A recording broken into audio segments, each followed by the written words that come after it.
Good morning, everyone. Welcome to Recovery Season 2, the new normal, Episode 5. Thank you so much for being with us today. I am your host, Alain Kapatashungu.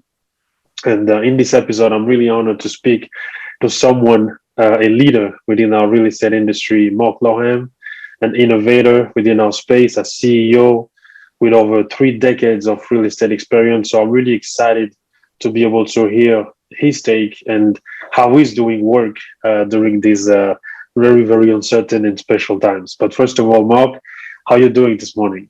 I'm doing very well, Alain. Thank you so much for having me. Absolutely. It's our pleasure. It's a real treat for us. But first, here's a quick bio on Mark. So, Mark is the CEO, as I said, of and also managing partner of TTR Sothebys International Realty. As aforementioned, he's one of our most regarded leader in the industry, and especially in the community that he lives in, which is Washington, D.C. At the helm of the company since January 2011, Mark has been personally responsible for a number of TTR record-setting transactions, including a 45 million sale of the Kimsey Estate in 2020. I don't know how he did that because in 2020 was already pandemic, but we're going to definitely talk about it. And the 43 million sale of the historic Merrywood Estate in 2018, among others. So Mark is arguably one of the most influential leaders in our space. And we are really, really excited to be able to learn from him as we always do through our recovery service. So Mark, if you're ready to get started, We're we can ready. get started with this. Awesome.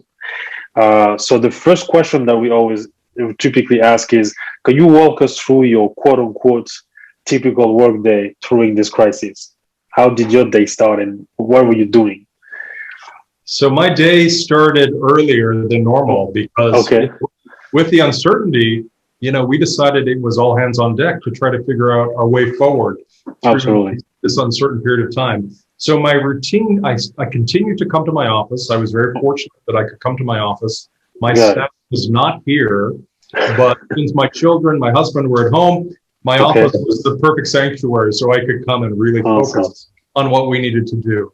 Yeah. Um, in the early days, we were first and foremost concerned that we maintain the integrity and the stability of the company so that Got we it. knew that we had a platform for our agents and the families that depended on our company to, do their job. Okay, So we addressed that up front. We decided that we were going to make some appropriate budget considerations just to be sure that we had a stable platform. got And it. then focused on how could we continue to do business? How could we continue to deliver the kind of service that Sotheby's International Realty is known for in this new world, in this new environment where our Yes, face-to-face interactions were very limited. absolutely. So from top to bottom, we reevaluated how we do business and Okay, tried to figure out a way forward so that we knew we could deliver service and continue to operate at a very high level, even with the restrictions in place. So got as an example, there was a point where, you could not hold an open house, where it. people Yes, could not gather, right? You couldn't have more than, well, you really couldn't go outside. yes. So we decided we would go into a very deep dive in terms of training for our agents so they could understand how they could do virtual showings, Okay, virtual open houses, without having to put anybody at risk. got it. So, and then after we had accomplished a series of those trainings, we actually hosted the first virtual open house that was citywide. So Oh, across wow. the Washington metropolitan area of any Wow. brokerage firm. So we had something like 30 or 40 homes open simultaneously through a virtual Wow. format across the That's Washington incredible. metropolitan area. And it Wow. was very successful. That's incredible. That is a lot of open house opening. This is not doable in real life. That is fascinating. A lot of what we did too during that time was we realized, okay, our agents were going to be at home, our clients Yes, were, so let's use this opportunity as a learning moment. So we absolutely. really turned up the volume in terms of our ongoing professional development and training for our That's agents. awesome. That is So awesome. we started hosting daily Okay. meetings across the board, different topics, but all of them focused on professional development. We figured, we're going to be at home.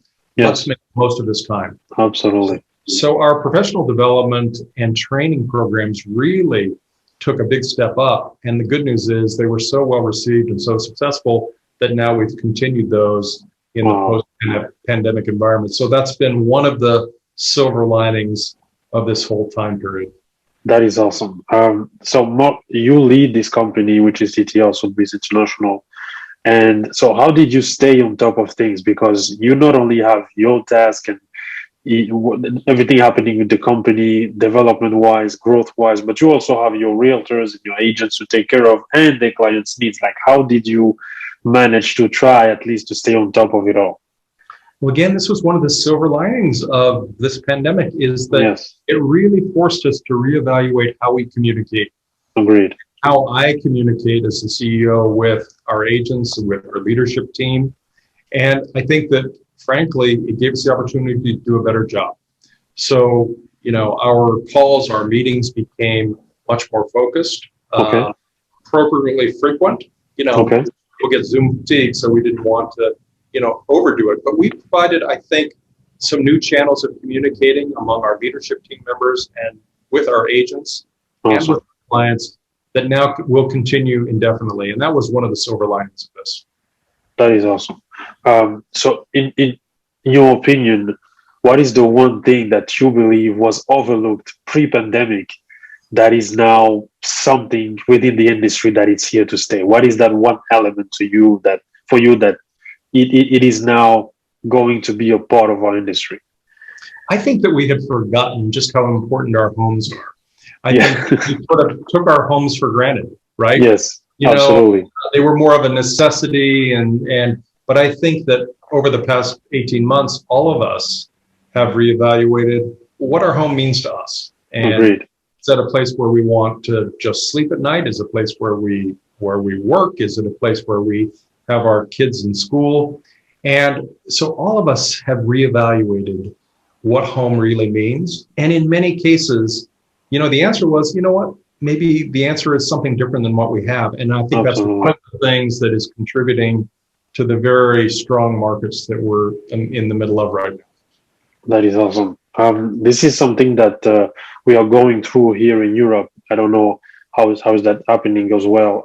I think it's definitely must be happening in Washington, but we are seeing and experiencing record low housing inventory.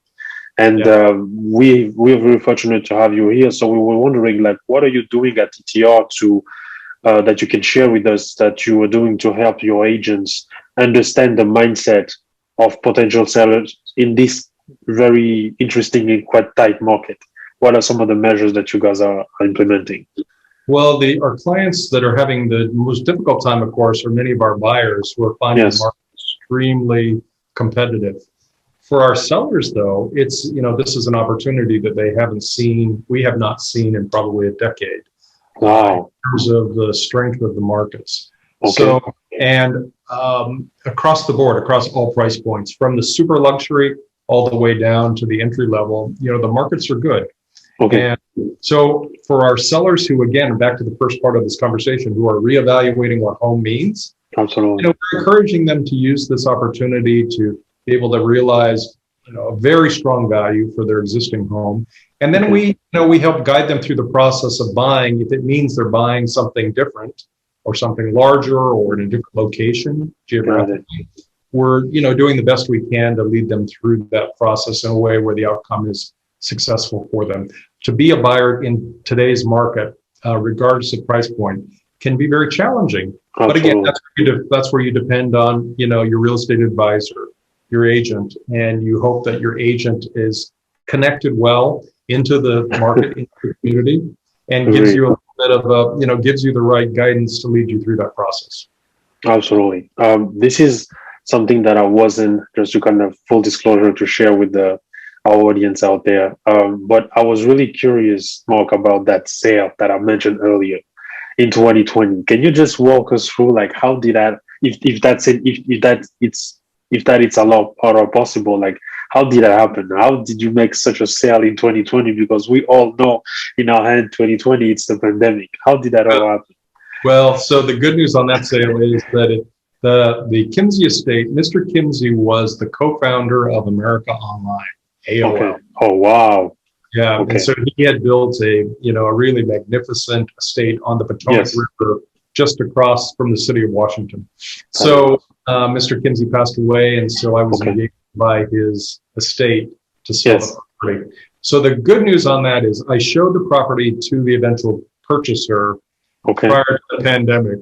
So they had seen it, they toured it in 2019. Got it.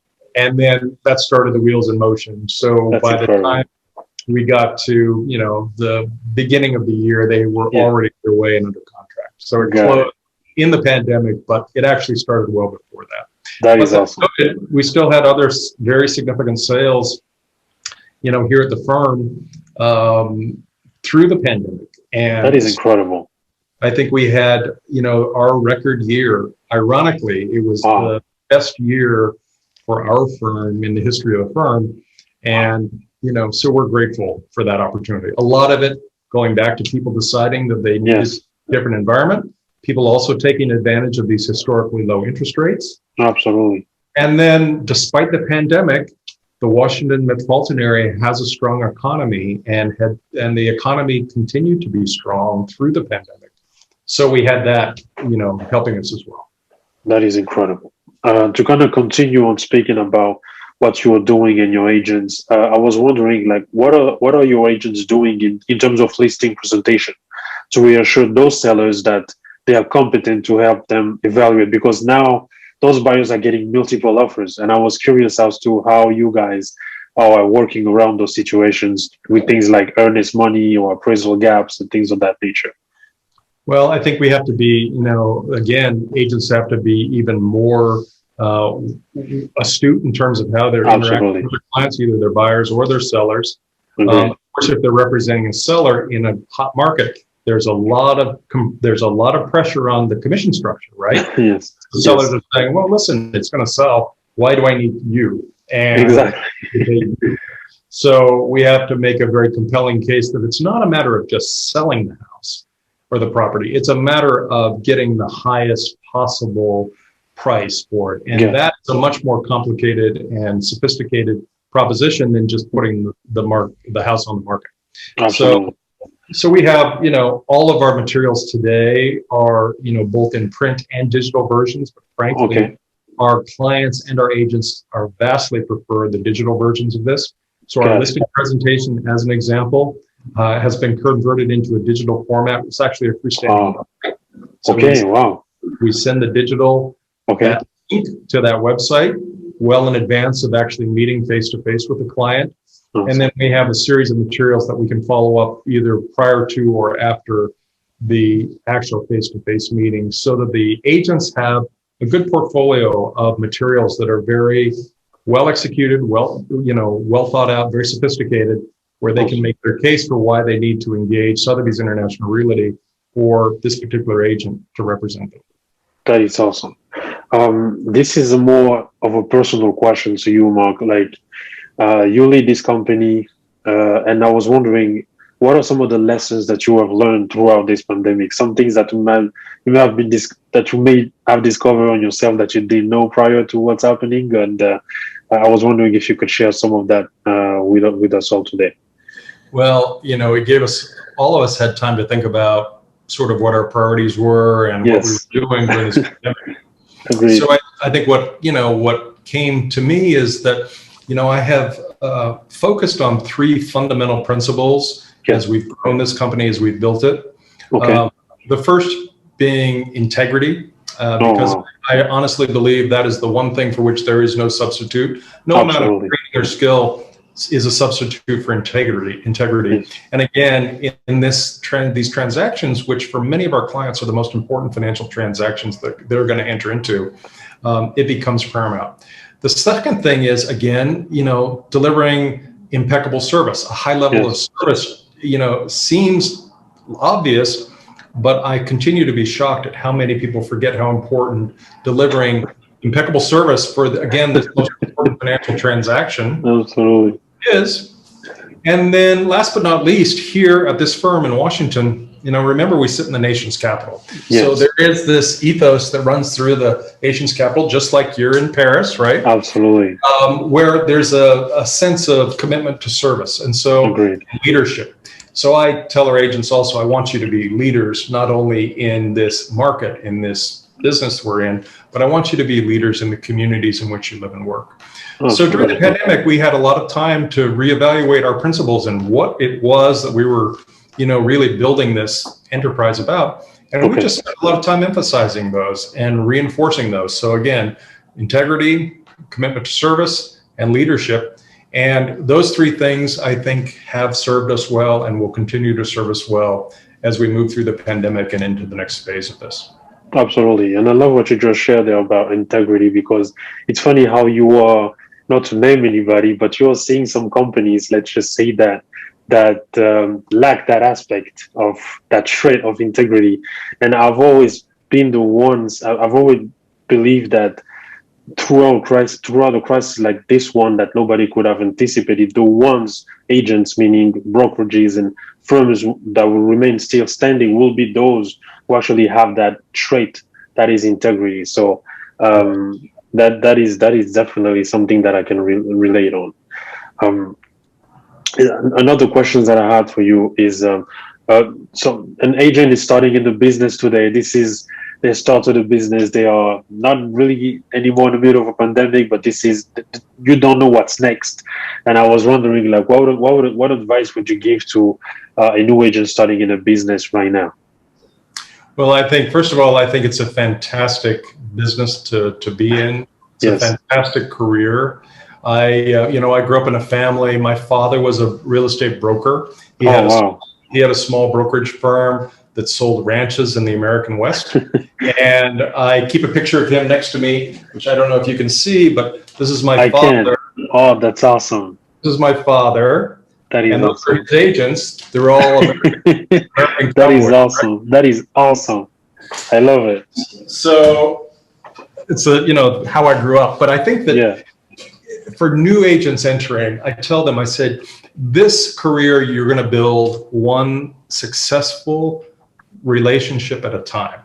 Yes. And so there is no shortcut for this. I don't believe there's any shortcut. Certainly some people gain more momentum faster than others. But I think you build it based on one successful relationship, one successful transaction at a time. And that's how you build your career. And if you treat these relationships as one of your most important assets, and then make sure that once a transaction is closed, that you don't forget about that relationship. You continue to go back and engage that client. I think that's the formula for over time building a very successful career. I've been doing this now 35 years, so I've been doing it a long time. But I think even I have to remind myself that it's important not to forget about the people who brought you to the party, and that's the client. Absolutely. Successfully over the years. Absolutely. That is an amazing advice. Mark, thanks today for sharing your insights. So this week's recovery episode with Mark Lowham is now over. You can catch this episode on YouTube and on all platforms streaming podcasts as usual. And remember, in the recovery, don't just get back to the same place, but strive daily to get to a better place. Thank you, everyone. Mark, it was a treat to have you on. I really appreciate your time today. My pleasure. Thank you, my friend. Absolutely. Have a good day ahead. Thank you. Bye-bye.